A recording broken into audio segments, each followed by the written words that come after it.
这是一个执着的梦想，不日铿锵，来日方长。这是一个忠诚的信仰，昂首向前，期待远方。为了真理，为幸福奋斗，哪怕再大的风，再高的浪，从不会迷茫，从不彷徨。世界的明天充满阳光，会迎着风坚定信念，感受光芒。我看到如此真实，如此美好的未来。我领着风坚定信念，拼尽力量。我知道美好愿望不会辜负了时光。我迎着风坚定信念，感受光芒。我看到如此真实，如此美好的未来。我领着风坚定信念，拼尽力量。我知道美好愿望不会辜负了时光。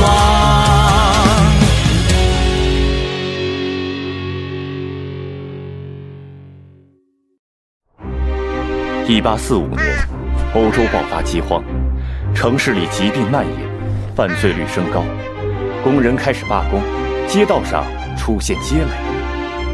欧洲各国共产主义流亡者的聚会和革命行动愈加频繁，形形色色的社会主义思想淆乱视听，或保守或激进，或左或右，误导工人。马克思和恩格斯举起了科学社会主义的大旗，与魏特林、克利盖、普鲁东等人的错误思想进行了坚决的斗争。你好，请进。夫人您好。我给大家介绍一下，这就是大名鼎鼎的魏特林，正义者同盟的创始人之一，工人领袖。他的和谐与自由的保证，通俗易懂，工人们都在看。您过奖了。我们的老朋友海涅早就和我们讲过您的事情，他说您的书是德国共产主义者的问答教科书。我听说这本书是在简陋的床板上写成的。魏特林在破床板上唤起了德国工人的战斗激情。这不算什么，我还密谋组织一支由4万名罪犯组成的队伍，跟君主们打游击战。我还写了一本贫苦罪人们的福音。我要用宗教解放人类，为基督教共产主义干杯！密谋搞基督教共产主义？有人说，要实现共产主义，必须和资产阶级联合起来，先推翻君主。我觉得哪用这么麻烦？工人们用宝剑和鲜血，通过密谋和暴力，就能把君主和资产阶级一起打倒，直接进入共产主义社会，建立人间天国。不对，无视客观历史条件，用毫无意义的空想煽动工人，只能使工人做无谓的牺牲。无产阶级要进行革命，除了热情之外，必须有科学的社会主义理论为指导和严密的组织工作。你这是书呆子的分析。资产阶级是工人阶级的敌人，同敌人妥协不会得到任何东西，只会带来损害。策略不是妥协，自以为是警醒的先知，不过是一无所知的笨蛋。马克思先生，你原来是个胆小鬼。组织成千上万的工人上街，比组织人民进行批判和空洞的分析更有用。我们不需要任何理论。德国的共产主义革命马上就要到来，工人在这场革命中需要的仅仅是激情。你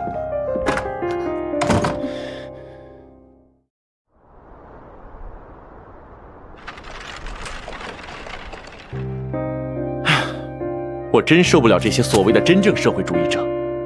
我数了一下，光这第13号报纸就宣扬了35种爱的表现。这个克里盖鼓吹用爱把一切人团结起来。这简直是梦话！克里盖打着共产主义的幌子，鼓吹这些荒诞的伤感主义梦呓。如果被工人接受，就会使他们意志颓废、敏感多疑。克里盖竟然还想用爱去感动高利贷者、剥削者，这爱能让狼爱上羊吗？哼，世界上根本没有什么抽象的爱，只有具体的爱。实现共产主义，绝不是靠抽象的爱，靠的是革命斗争。卡尔，克里盖这种论调在共产主义通讯委员会内部还是很有影响的。我们有必要发布一个通告，对他进行公开的批判。这个通告还得让他在自己的人民论坛报上公开发出来，不能让这些所谓的真正社会主义者误导工人。对，克里盖是我们通讯委员会的委员，他必须遵守组织的纪律，接受组织的领导。这就是组织的力量。我们现在已经在布鲁塞尔和伦敦都建立了共产主义通讯委员会。巴黎是共产主义宣传的最重要的中心，我们也要在巴黎建立委员会。要在巴黎建立委员会，这就需要得到普鲁东的支持。他在法国工人中很有影响。我写信邀请他了，但是他的回信有点冷淡。他虽然同意加入，但是不能保证常写和多写，还给我发了一篇长长的训话。他跟我们不一样。要不我亲自去巴黎会会他？也好，我就留在这儿，继续发动工人。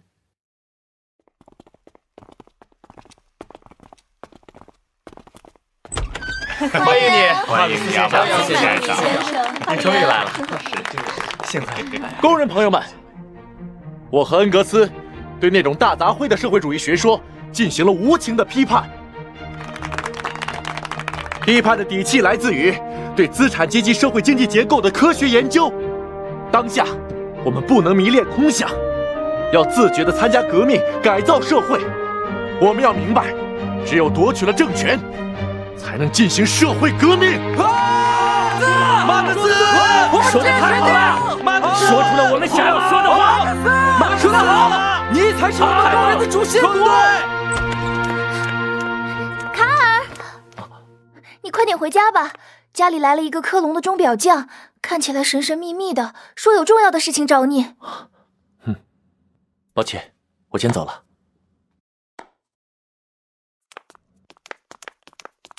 马克思先生，您好，我是正义者同盟的代表莫尔。您好，看来我给同盟的信有效果了。首先，请允许我代表同盟向您道歉。我们之前听了一些传言，说您是一个另类，就没答应与您领导的通讯委员会合作。我猜到了，所以我才给你们写了一封长信。您这封信太及时了，您对革命形势的分析，您的科学理论和完美逻辑征服了我们。我们都觉得现在应该和魏特林划清界限，不搞宗派和密谋，追求更科学的共产主义。对，像正义者同盟这样的无产阶级组织，必须要有科学的理论指导。请。所以，我们想邀请您和恩格斯先生加入我们的同盟，让同盟重新焕发活力。我同意。恩格斯虽然现在在巴黎，但他肯定也会接受邀请的。好。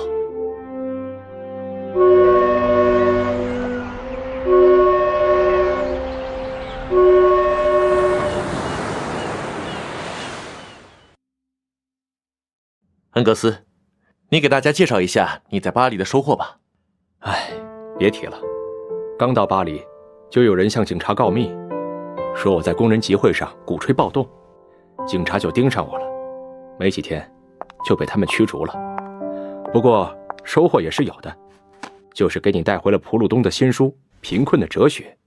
普鲁东可是法国工人的大红人，听他说，只要建立无息贷款的人民银行，工人和资本家就可以互帮互助，和平相处了呢。普鲁东还说，革命的后果就是让人们打打杀杀，最终出现大屠杀，伤害的是人民。要什么政府和权威？个人自由自在最好。简单说，普鲁东就是幻想通过和平改良的办法，建立小手工业生产制，实现小资产阶级的社会主义。他的这些想法在这书里都有。他那本书叫什么来着？贫困的哲学。他还敢用哲学讲贫困，我看他最缺的就是哲学。普鲁东互助制的幻想，绝对自由的妄想，银行不要利息的臆想，用文火烧毁私有制的空想，都暴露了他在哲学上的贫困。我就写一本哲学的贫困，让他看看什么是哲学。卡尔，你哲学上倒是不贫困，可你在经济上是真贫困呢。我们去伦敦参加正义者同盟大会的路费有着落了吗？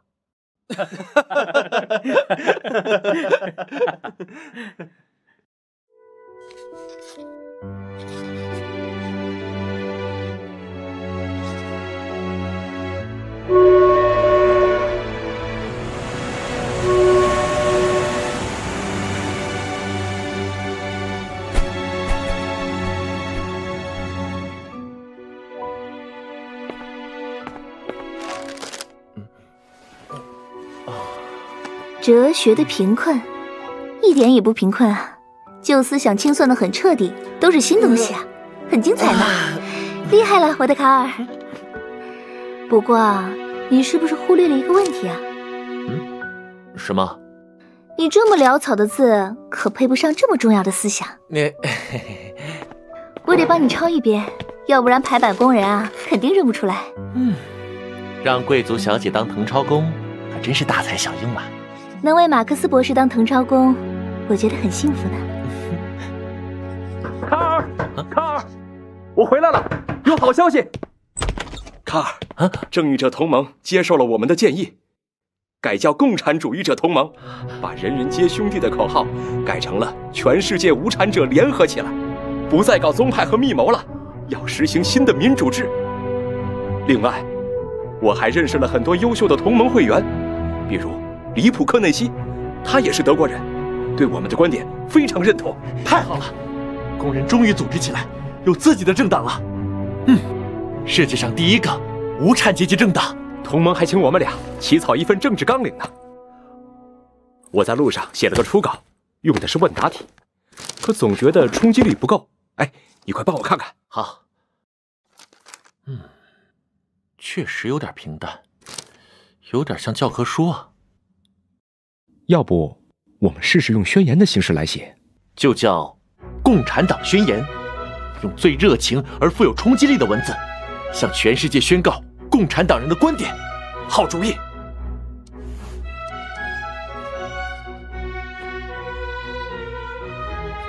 一个幽灵，共产主义的幽灵，在欧洲游荡。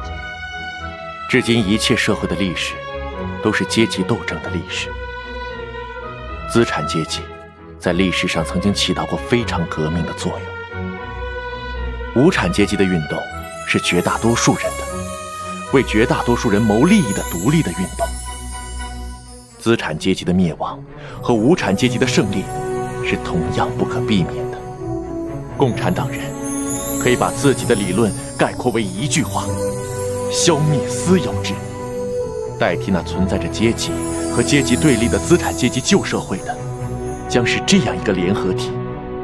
在那里，每个人的自由发展是一切人的自由发展的条件。共产党人不屑于隐瞒自己的观点和意图，让统治阶级在共产主义革命面前发抖吧。无产者在这个革命中失去的只是锁链，他们获得的将是整个世界。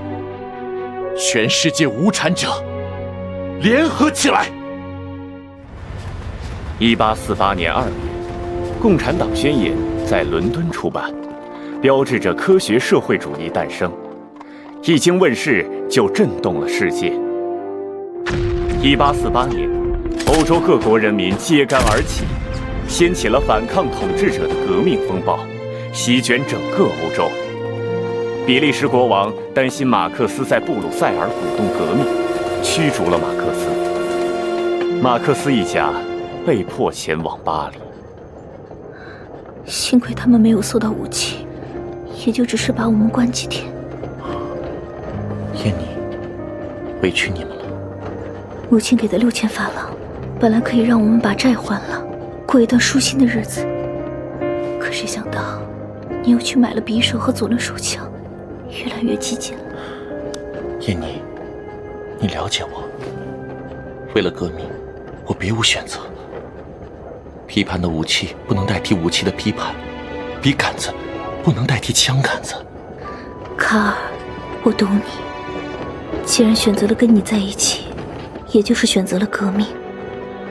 生活让谁也骄傲不起来，但是革命可以让我们很骄傲。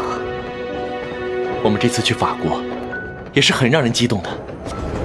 法国共和政府取得了革命的胜利，他的领导人弗洛孔不但邀请我们去巴黎，而且还告诉我，巴黎是革命的中心，法国人已经争得了男性的普选权，人们都沉浸在自由的阳光中。还有哪里能比身处新革命朝阳的照耀之处，更能让人感到安心呢？啊，这简直是太乱了！是啊，事情太不顺心。革命太让人振奋了，我们同盟终于可以光明正大的开会了，再也不用偷偷摸摸了。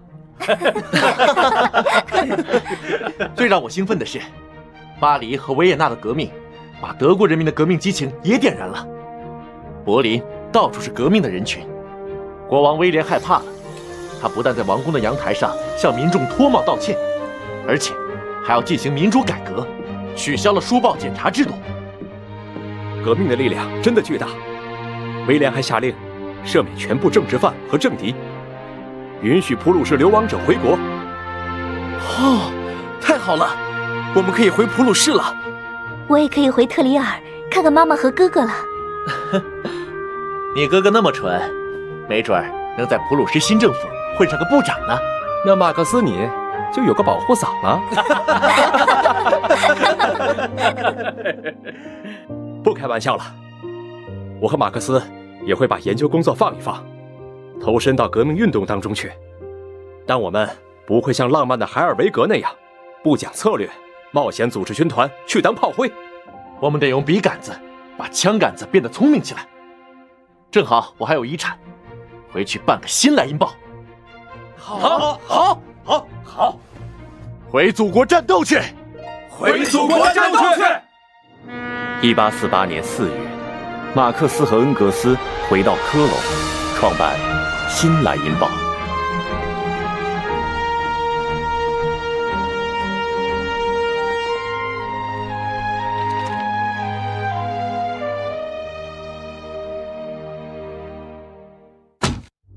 新莱茵报真是太可恶了，总是在煽动革命。他们刊登的国外消息比任何其他德国报纸都多。法国、奥地利那些骚乱的消息都是他们散布的，传过来的子弹或工作、子弹或面包这些反动口号，都快成德国人的口头禅了。更可怕的是，新莱茵报的影响力越来越大，订阅人数都超过5000了。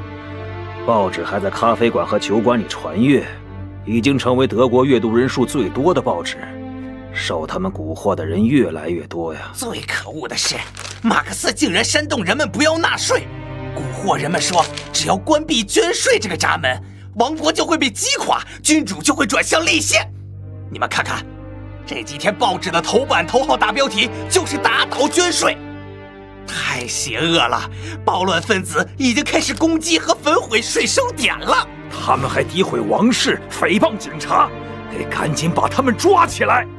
马克思越来越可恶了，要不是考虑到妹妹燕妮，我早就让他闭嘴了。对马克思，我早就劝他不要和政府作对，给他个一官半职，可他还是不开窍。那就公事公办吧，不过先别抓他，既然他鼓动叛乱的证据确凿，就让法庭对付他。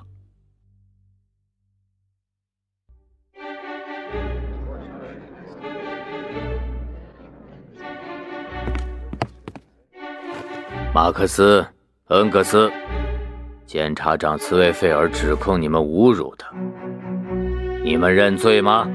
如果《新莱茵报》这篇文章直接说茨韦费尔是人民的叛徒，那报纸的确有罪。但文章只是说，茨韦费尔说过要取消民众3月革命时取得的自由，因此不构成侮辱或诽谤。但是你们的报纸确实对茨维费尔的名誉造成了恶劣的影响。报刊按其使命来说，是社会的捍卫者，是无处不在的耳目，是热情维护自己自由的人民精神的千呼万应的喉舌。如果禁止报刊报道他所目睹的事情，如果报刊刊载每一个有分量的问题都要等待法庭的判决，那么诸位先生，出版自由就完结了。如果你们想这样做，那你们就宣判我们有罪吧。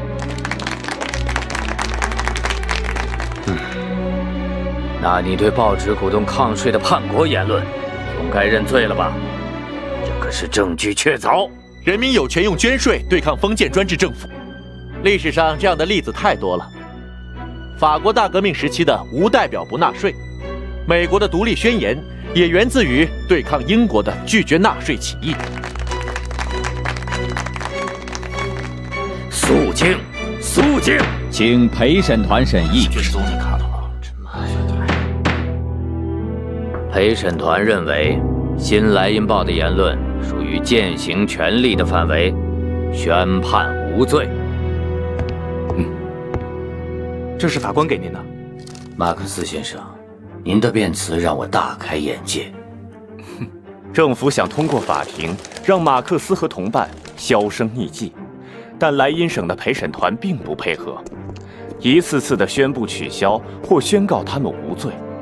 1849年5月9日，《新莱茵报》发表文章，直接号召人民对抗国王。2天后，普鲁士政府决定驱逐马克思。我代表政府通知你们，由于报纸煽动叛乱，政府决定驱逐你的所有员工。限你5月20日之前离开普鲁士。我们还有3天的时间，凭什么现在就要查封报社？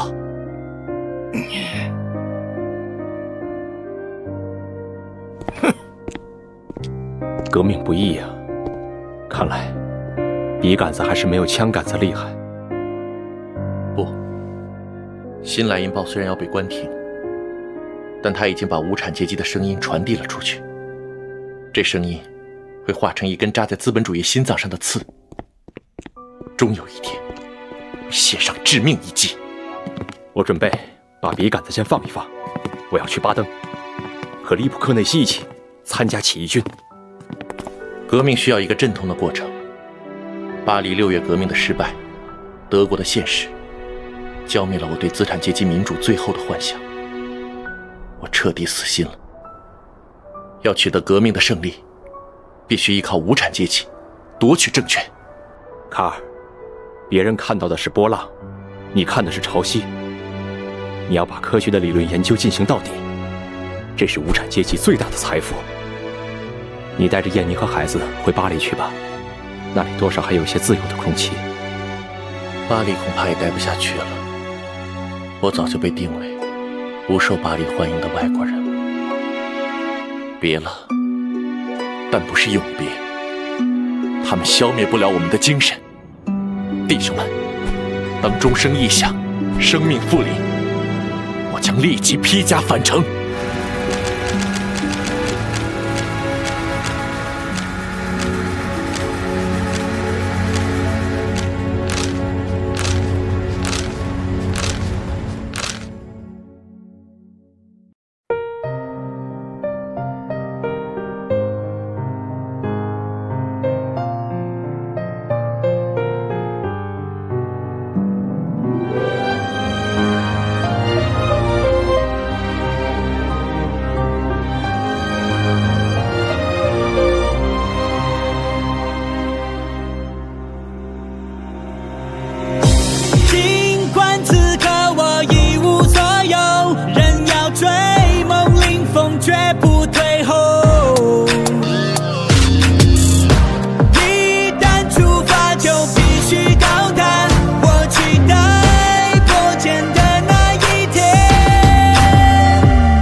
病痛，流离失所，失去了挚爱，也被世人不解和冷落。我不要在名利的光环下迷失自我，不忘初心，一往无前，点燃燎原之火，让信仰引领不安的心。这很马克思，为民营团结起来革命。这很马克思，没有谁能熄灭我的热情。这很马克思，为人类的解放生无真心。这也很马克思。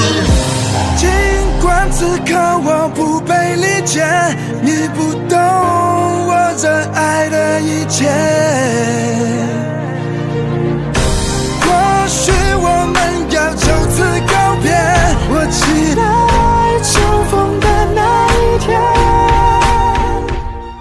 都给我滚出去！卡尔，你们这是怎么了？我要赶紧回家把这个秘密告诉爸爸。你的经济学研究著作的完成刻不容缓，我希望是越快越好。时刻希望我们两人还要在世间共同做一些有意义的事情。我的亲爱的、忠实的朋友。